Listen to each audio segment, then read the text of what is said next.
ayolah kita jangan terlalu sering untuk menolak perbedaan. Karena teman saya ini seorang suster. Ya. Nah, itu tuh mengingatkan saya, kamu muslim kan ya? Gitu. Ini waktunya sholat duhur loh, coba sholat gitu. Kayak itu dia. Silahkan masuk, Anda di Cerdas Cerita dari Kelas. Selamat datang di Cerdas Cerita dari Kelas. Bersama saya Oka Golbertus, host yang mungkin kalian selalu tunggu-tunggu di Cerdas. Dan hari ini kita akan ngobrol atau berdialog, berdiskusi begitulah dengan salah seorang narasumber. Nanti saya perkenalkan. Topiknya adalah toleransi, tapi memang spesifik di mana toleransi itu dirasakan atau diimplementasikan di lingkungan kampus begitu. Saya perkenalkan langsung, ada Mas Iqbal Ramadan ya? Wah, bukan. Iqbal siapa nih? Iqbal Aswardi nama saya. Oke, apa kabar Mas Iqbal? Alhamdulillah baik, sehat. Mas Oka sendiri? Saya ini selalu sehat, walaupun banyak produksi podcast, tapi saya selalu sehat. Mantap. Menunjukkan produktivitasnya. Oh jelas kita anak-anak muda tuh katanya kalau nggak produktif itu ya nggak berguna buat bangsa sih. Oh betul, setuju sih. Ya Setuju kan? sih. Oke. Mas Iqbal, saya mau tanya pertama dulu, kesibukannya apa nih sehari-hari ya selain jadi mahasiswa? Semester akhir ya kan? Oh ya, mungkin kalau ditanya kesibukan, saya sekarang lagi ada di sebuah pengurusan BEM Universitas gitu ya. Sanata Boleh Dharma. sebut nggak ya universitasnya? Okay. Boleh kan? Iya, okay. Universitas Sanata Dharma gitu. Okay. Terus kebetulan saya juga dapat kesempatan untuk jadi mahasiswa magang di kampus Merdeka di PT Inastek. Itu salah satu startup miliknya UGM dan bekerja sama dengan UGM. Di situ nanti bakal bekerja sama dan juga belajar di situ 6 bulan ini. Jadi ya kalau ditanya kesibukan selain kuliah yaitu selain di kepanitiaan dan juga kepengurusan, saya juga ada kegiatan magang sih. Jadi berarti memang di kampus aktif juga ya di BEM. Terus kemudian kalau di luar sehari-hari lah suka main game atau apa gitu, atau suka nongkrong ngopi di mana biasanya?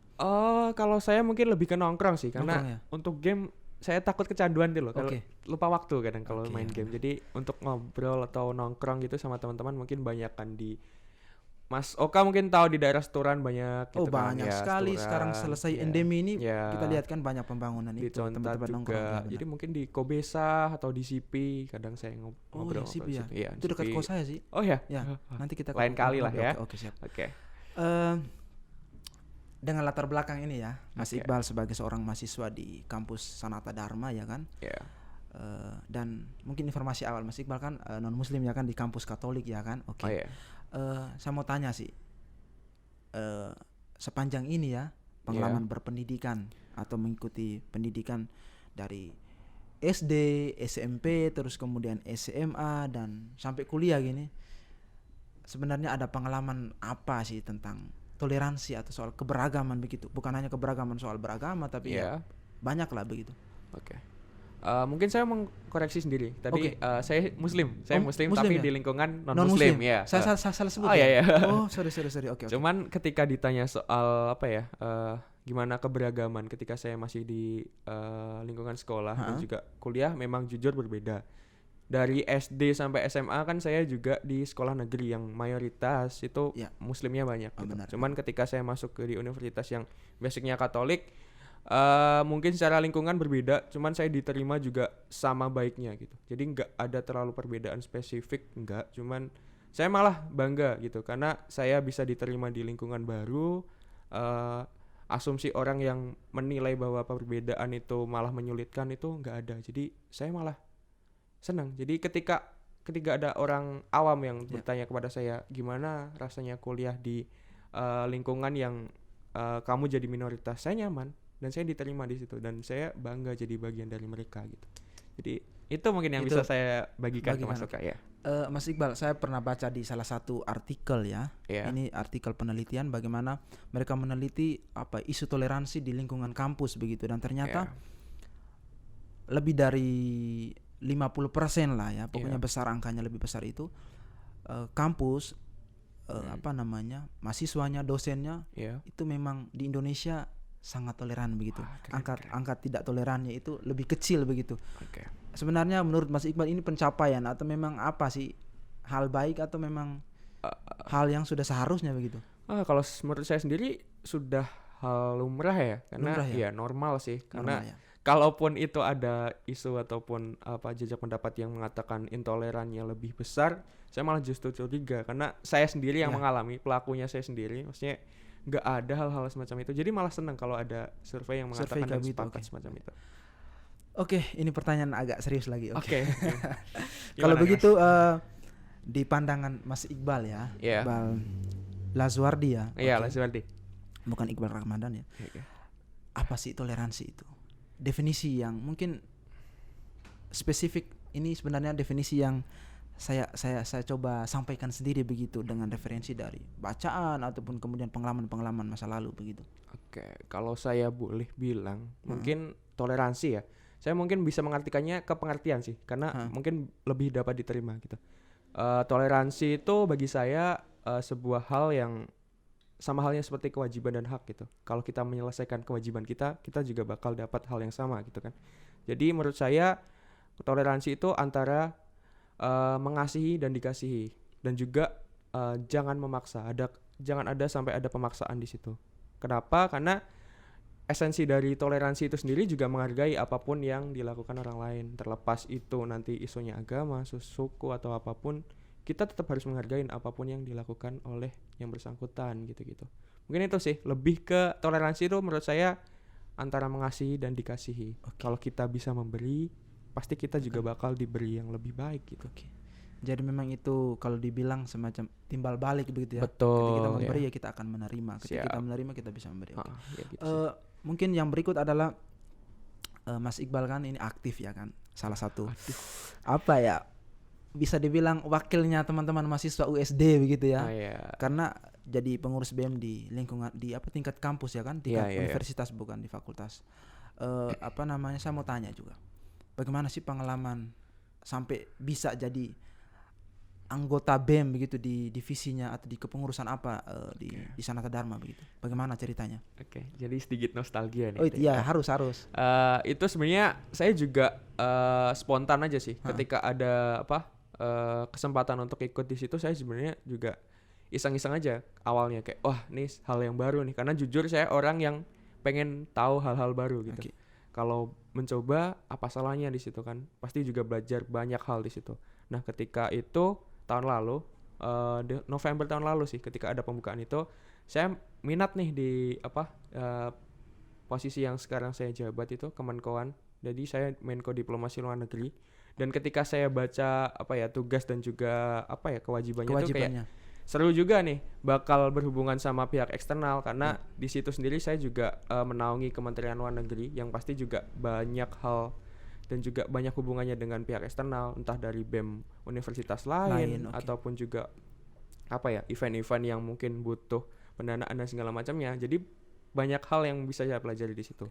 Terus ketika saya juga akhirnya diterima di situ, saya bukan orang yang senang nulis, tapi saya suka membaca. Nah, di kementerian seharusnya kalau nulis itu harusnya kalau suka membaca biasanya bisa menulis. Iya, cuman menurut saya tulisan saya masih mungkin saya belum pede untuk mempublikasikan tulisan saya. Ketika saya ikut di situ, kementerian satu lagi, Sosial Politik dan Kajian Strategis ini sering tiap bulannya itu hampir 1-2 kali pasti itu nulis kajian soal isu-isu apa yang sedang terjadi. Nah, menarik tuh di situ karena secara nggak langsung itu menimbulkan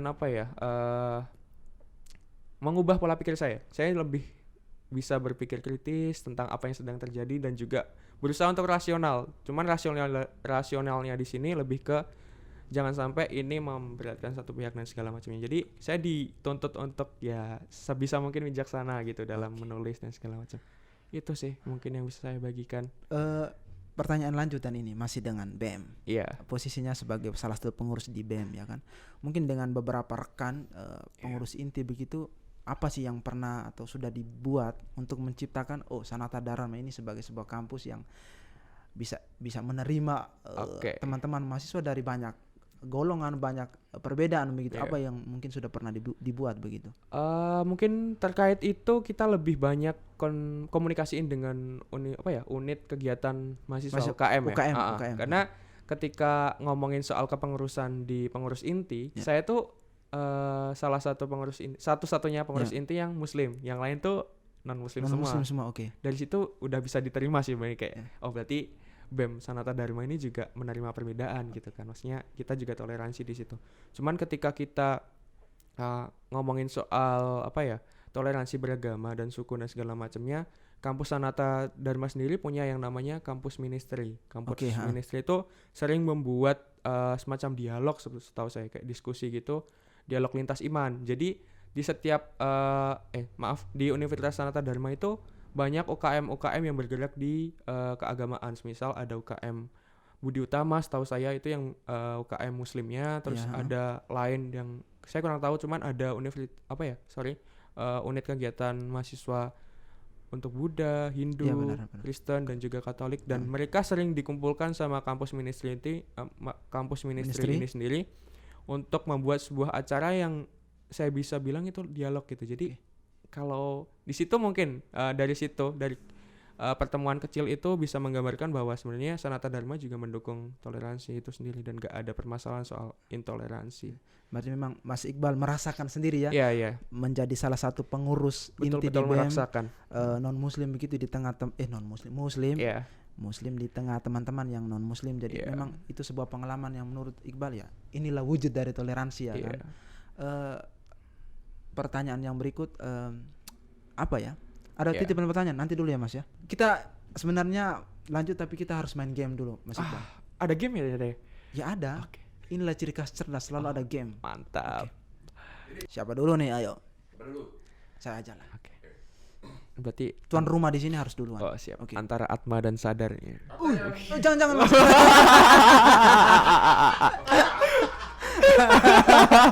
Tes kemampuan kosakata mahasiswa Atma dan Sadar.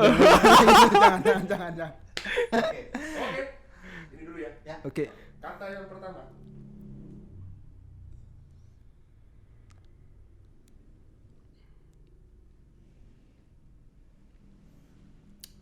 Satu kata saja.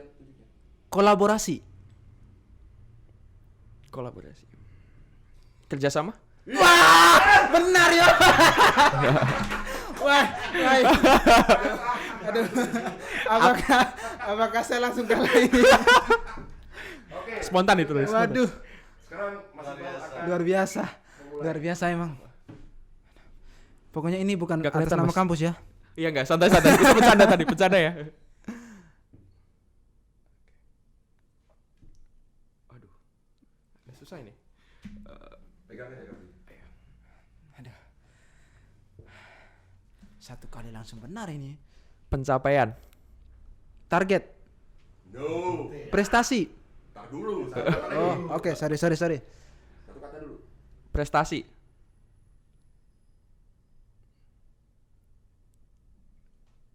Hasil. Tahu? Apa ya? Balik ke Iqbal.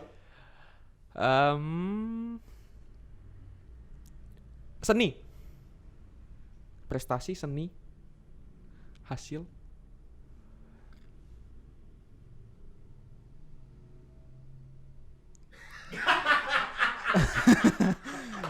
Prestasi, seni, hasil. Pencapaian. Target bukan. Tadi sudah disebut. Oh ya sudah ya. Output. Bukan hasil ya. Kasih dulu lagi. Applause. Apresiasi. Ya. Akhirnya kamu tidak kalah. Agak susah. Oke. Dan emang Oke, gamenya kita memang satu-satu ya. Oh iya. Tidak ada yang kalah, tidak ada yang sebenarnya ada titipan pertanyaan dari Lanjut dulu aja. Oke. Sekarang kita masuk ke sesi 2 ya. Oke, setelah gimana nih Mas? Mas Iqbal kan salah satu peserta ya di sekolah Sinau Kebinekaan, Bhinneka Tunggal Ika yang diadakan satu nama dan Kesbang Pol DIY di Yayasan Satu Nama. Sebenarnya saya mau tanya beberapa pengetahuan baru apa yang mungkin Iqbal dapatkan selama ikut Sinau Bhinneka Tunggal Ika itu, yang mungkin selama ini saya belum pernah paham nih ternyata oh begini ya. Mungkin soal pemahaman ya, maksudnya pemahaman antar teman-teman kemarin, karena ketika acara sinau bareng Bhinneka Tunggal Ika itu kemarin, itu kan banyak teman-teman yang mencurahkan pendapatnya di situ. Dan saya makin ngerti nih, wah ternyata setiap orang tuh juga punya pendapatnya gitu. Semakin kerasa gitu. Mereka tuh juga punya idealismenya masing-masing gitu. Jadi dari situ mungkin nilai dari Pancasila dan kebinekaan itu yang lebih saya serap, karena bagaimanapun perbedaan itu pasti ada. Cuman bagaimana kita menguatkan satu sama lain di perbedaan kita itu aja ya yang menurut saya emang. Saya ketika pulang dari acara tersebut kayak wah emang benar-benar Indonesia itu kaya gitu. Bukan hanya soal SDA-nya, cuman SDM orang-orangnya dan juga pemikirannya pasti berbeda, dan itu nilai plus yang harusnya kita kembangkan gitu. Setelah belajar, setelah tahu dan kemudian setelah paham, bertemu dengan banyak teman, kira-kira apa sih yang dimimpikan atau yang dicita-citakan Iqbal ke depannya, kampus atau mahasiswa ataupun Indonesia itu seperti apa lagi tuh? Agak berat ini. Mungkin saya bakal pede kalau mengharapkan perubahannya ini terutama dari lingkungan saya dulu deh. Maksudnya apa yang bisa saya sampaikan untuk lingkungan saya dan apa yang bisa saya berikan ke lingkungan saya. Mungkin ya itu soal tadi, kita tuh emang hidup di lingkungan yang sama, cuman perbedaan kita pasti ada, entah itu dari pikiran, pola pikir atau apapun itu pasti ada. Jadi apapun itu yang berkaitan sama masyarakat ya nanti, maksudnya kayak pola pikir masyarakat dan segala macamnya kita harus terima sih. Maksudnya dari berbagai jenjang, entah dari sensitif gender yang berbeda juga, kita juga harus paham bahwa setiap orang perlu didengar dulu agar mereka bisa kembali mendengar gitu. Itu sih mungkin yang diharapkan ya, dicita-citakan oleh Iqbal. Cita-citakan ya jangan ada konflik lah. Maksudnya ada titipan pertanyaan Mas atau tidak ada? Menurut pengalaman saya mungkin ya saya sendiri sih yang mengalami, mungkin tantangan terbesarnya itu ada di diri kita masing-masing sih. Jadi kesadaran diri kita dan perbedaan itu yang harus kita bangunkan gitu. Maksudnya ayolah kita jangan terlalu sering untuk menolak perbedaan secara mentah-mentah dulu. Kita harus mempertimbangkan segala macam hal. Kesadaran diri kita harus kita kuatkan agar kita bisa menerima orang dan orang tersebut juga bisa menerima kita. Mungkin itu sih Pak. Ada cerita menarik soal ini. Jadi apalagi soal toleransi ya. Ini terjadi di teman saya SMP tanpa menyebutkan namanya. Cuman saya juga menaruh rasa hormat dia karena dia berani bicara kepada saya ketika itu. Ketika itu saya masih di kelas 8 SMP dan itu teman non muslim pertama saya di lingkungan sekolah. Kalau di lingkungan desa mungkin udah banyak ya. Jadi ketika itu dia ini perempuan. Dia perempuan dan ketika itu kita ada semacam diskusi kelompok di salah satu mata pelajaran gitu kan. Ketika saya mau dekatin dia dan ketika itu saya memang ada di OSIS ya. Maksudnya dia takut. Maksudnya saya ikut OSIS juga dan dia tuh ketika saya ajak diskusi takut. Bukan takut yang lebih arah ke mungkin saya mengintervensi, bukan. Cuman ketika saya ingin tanyai pendapat dia dan topiknya ketika itu juga soal toleransi. Ya. PPKN kalau nggak salah pelajaran, PPKN kalau saya. Nah, ketika saya mintai pendapat dia tuh lebih kayak menjauh gitu. Dia nggak mau cerita, dia nggak mau memberikan pendapatnya. Dan ketika itu saya mulai curiga sih. Curiganya remaja kan kayak kepo banget gitu, kayak kamu tuh kenapa tuh gitu-gitu. Lebih ke saya pengen ngulik lebih dalam gitu. Ada apa dengan teman saya ini kok bisa sampai kayak gini. Terus disingkat cerita di hari yang berbeda, dia tuh akhirnya berani bercerita gitu. Gini Bal, dulu tuh aku di SD ku kan negeri juga ya sama seperti kamu Bal gitu. Aku tuh dulu pernah dilakuin sama teman-temanku dari kelas 2 karena dia setahu saya dia pindahan gitu.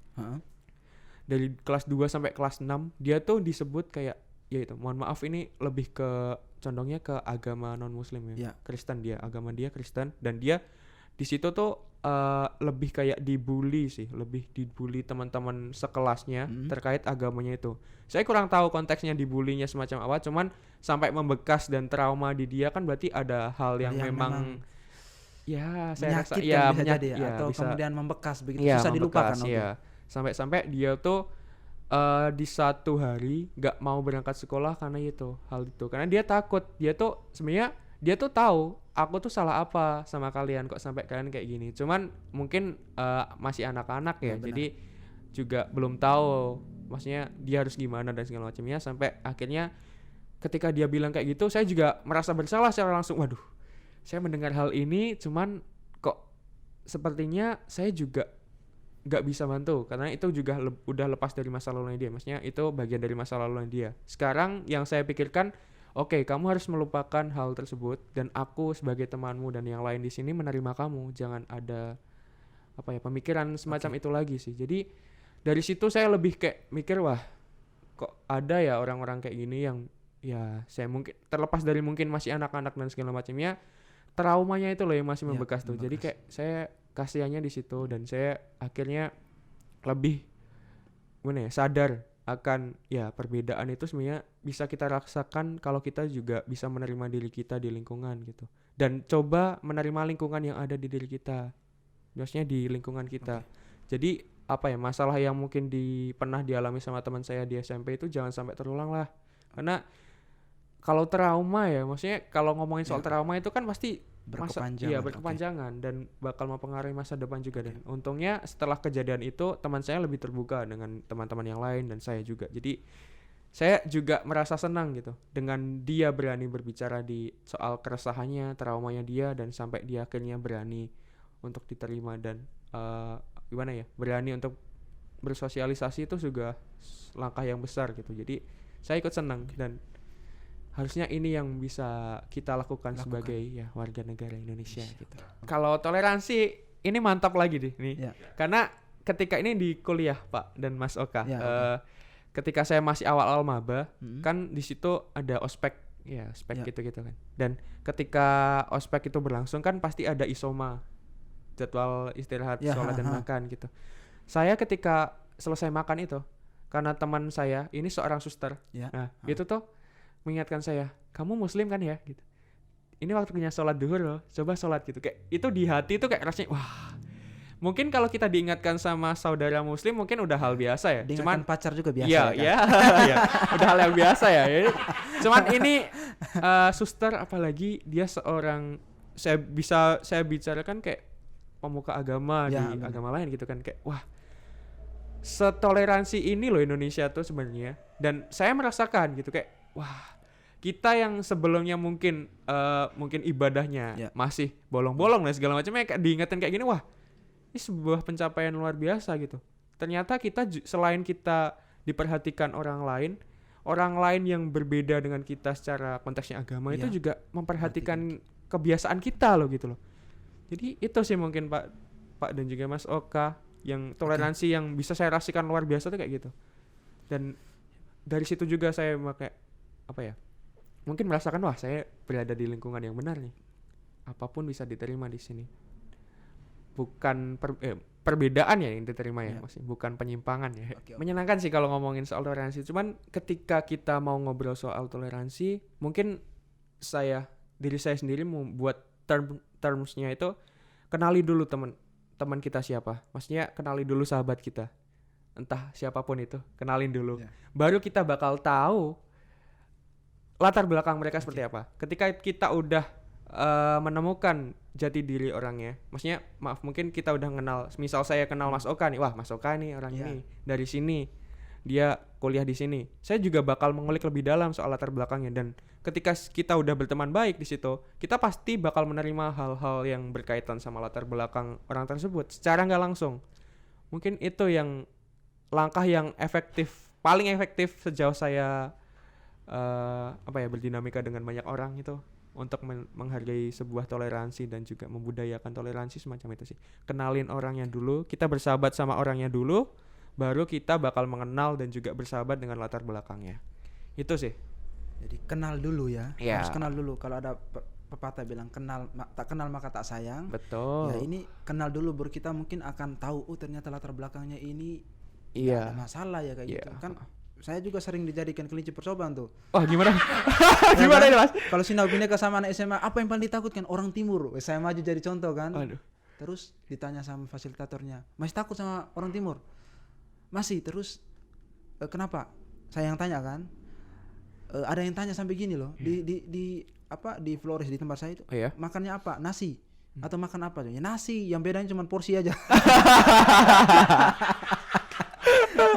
Jadi memang ya itu sih beberapa memang peristiwa-peristiwa itu memang kadang membekas, tapi yang harus kita lakukan adalah ya kenal dulu kayak gitu kan. Oke, kayaknya kita sudah sampai di penghujung podcast cerdas. Tapi saya tidak mencatat dari tadi. Saya mengingat ya beberapa hal penting yang mungkin hasil obrolan kita, bahwa memang Mas Iqbal sendiri merasakan bagaimana toleransi, keberagaman, penerimaan itu dari pengalaman pribadi. Sangat merasakan. Dari pengalaman sekolah di mana-mana dan akhirnya di kampus yang memang mayoritas Katolik segala macam diterima, dan di kampus juga memang kulturnya membuat orang merasa diterima begitu ya kan. Terus kemudian harapan Mas Iqbal ya, Indonesia mungkin atau kampus orang tidak merisaukan lagi ya soal perbedaan, dan pengalaman misalnya temannya tadi yang trauma di masa lalu jangan terjadi jangan lagi. Sampai lah kayak gitu. Dan mungkin salah satu closing statement begitu dari Iqbal untuk teman-teman yang menonton cerdas lah.